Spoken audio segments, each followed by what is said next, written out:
year before finishing O-level to study medicine. My father disapproved of me applying for that scholarship. He told me I was blocking the poor. A few months after, my father passed on in 1973. I had to get that scholarship guaranteed by his friend. That's the number one friend he had. When my mom went there, the man said, I needed to see your daughter before I can guarantee the scholarship.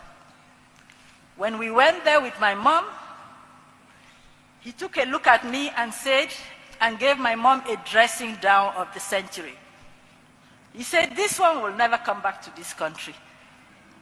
Why do you want the government to imprison me? My mom went to the office crying, and a junior officer guaranteed.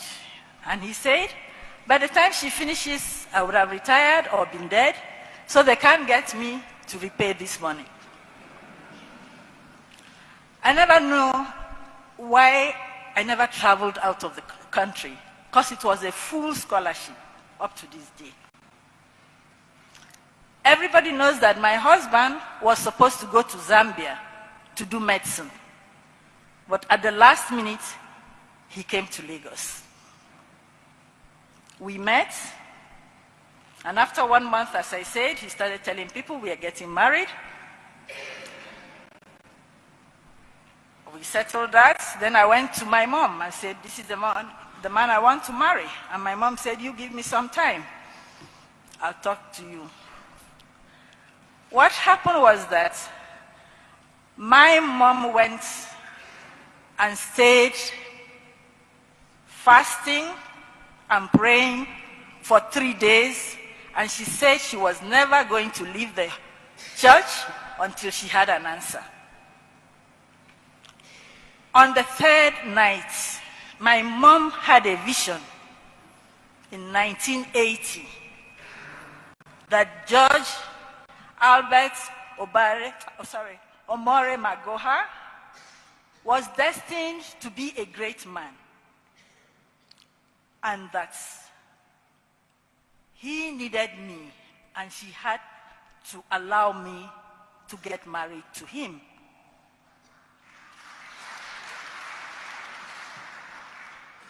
So my mom came back crying and said her hands were tied. But she gave my husband 2 conditions. The first one was that I had to finish my undergraduate studies. The second one was that if he married her daughter, he had to marry her too. And he asked me, what was that about? I said, it meant from now on, I've transferred responsibilities to you. You take care of my mom, you bury my mom if she goes before you. Since 1989, my husband made sure he paid for my mother's air ticket every year until she passed on in 2008.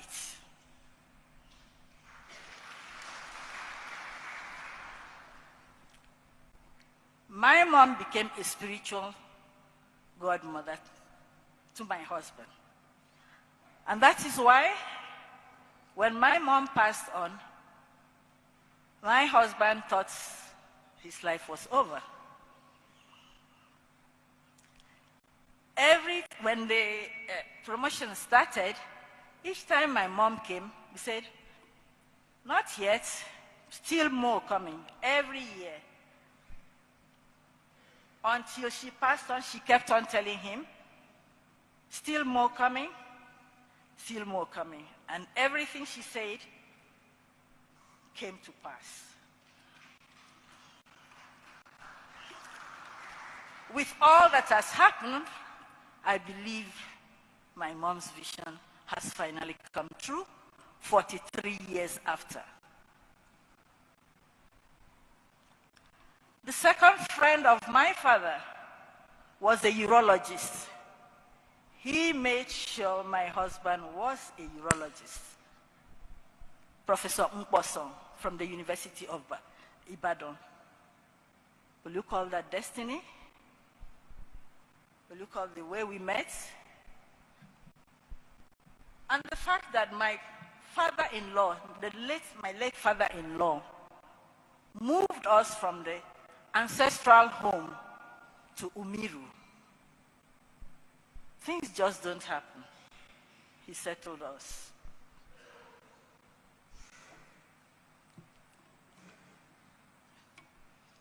From then on, my husband's life has been on 3 pillars. His God that made him, Stare that molded him, and medicine. Everything of his, he did in medical precision. You take history, which is the problem, you investigate, make a diagnosis, and make a decision. Some people found it odd. We medics, we don't have time for storytelling. It's either this or that. And you go to theater. When you go to theater, when you come out, relatives are waiting. The first thing is, how was the surgery? Among those relatives, there are people who wish the operation never succeeded because they had their own timetable. And then there are those who are truly happy that the operation succeeded. So all the things my husband did, it was like having dinner with the devil. Devil in the sense that they say when you're having dinner with the devil, you use a long spoon so that your 2 fingers don't touch each other. You don't know what the devil has put in his nails so that they touch you, and when you take to your mouth and you eat, it will be over. So in the morning, when the devil is calling you to find out if you are dead, he asks you, your voice has changed, just to make sure that you are the same one. And you answer back and say, no, it is that nice food of yours that has made my voice to change. Thank you very much for making me have such a good meal with you. So he always prepared for the battle. That's why they say he was obsessed with success. Because each time you pass one battlefield, you prepared for the other. After all, life itself is battle. I'll never complain. I had him for 40 years. I'll be very ungrateful if I did that. There are people who have had marriages of lesser years. I thank God, and I have accepted. We were a team. He looked over my back, and I looked over his. In marriage, we all know there's nothing like 50-50. There's always one person sacrificing more than the other. It could be 40, 70, but everything just came to 100. We understood that.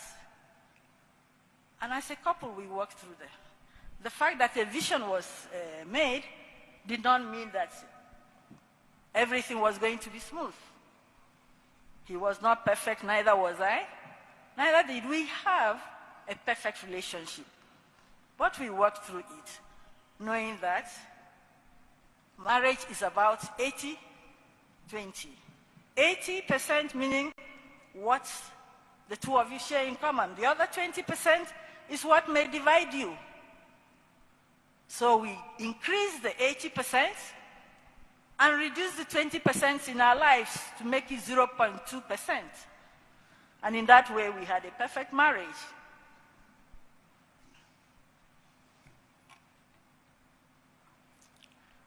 My husband did surgery up to the end.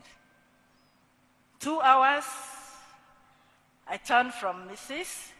to a widow. He was okay, He was not sick.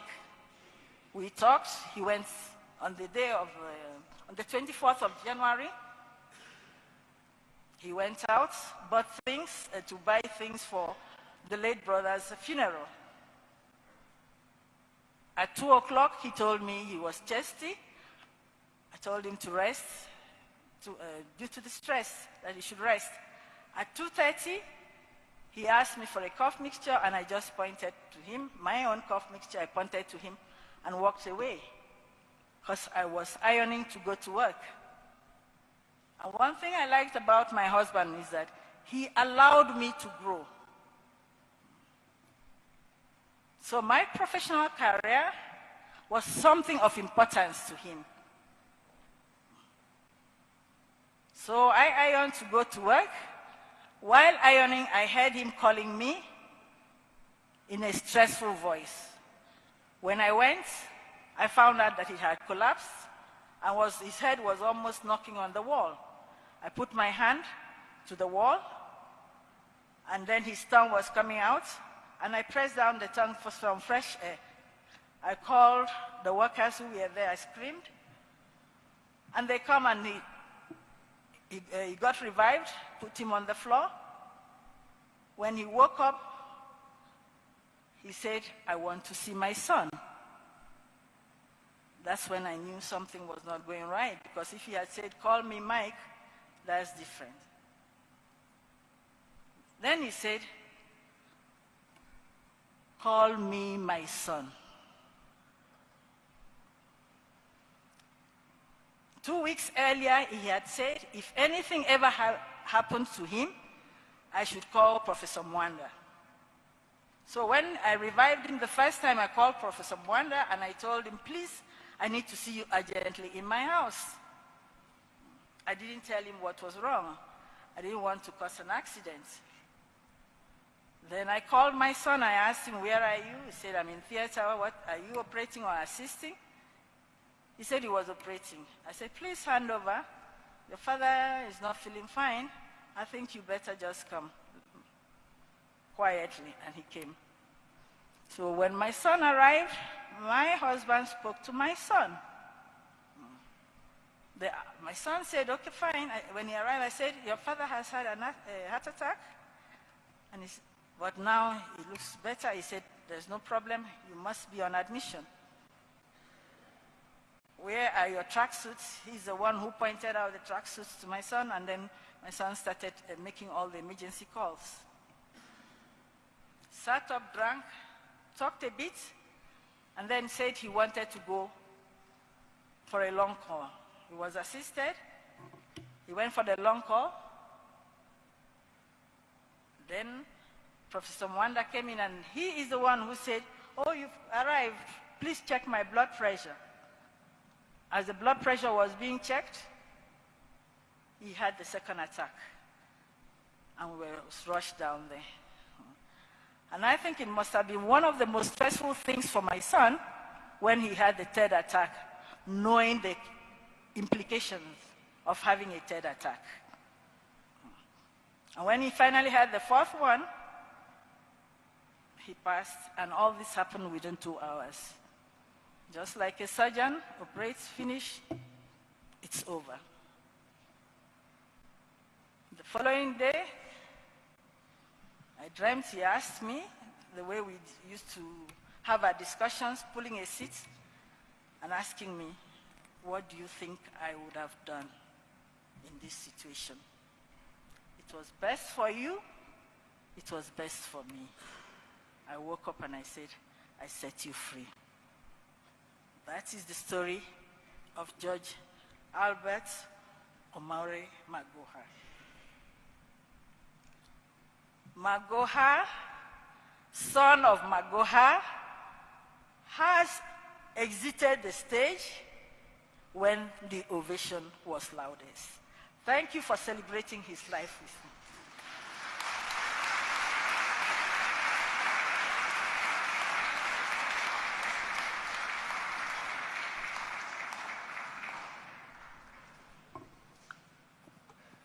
Thank you very much, my sister, for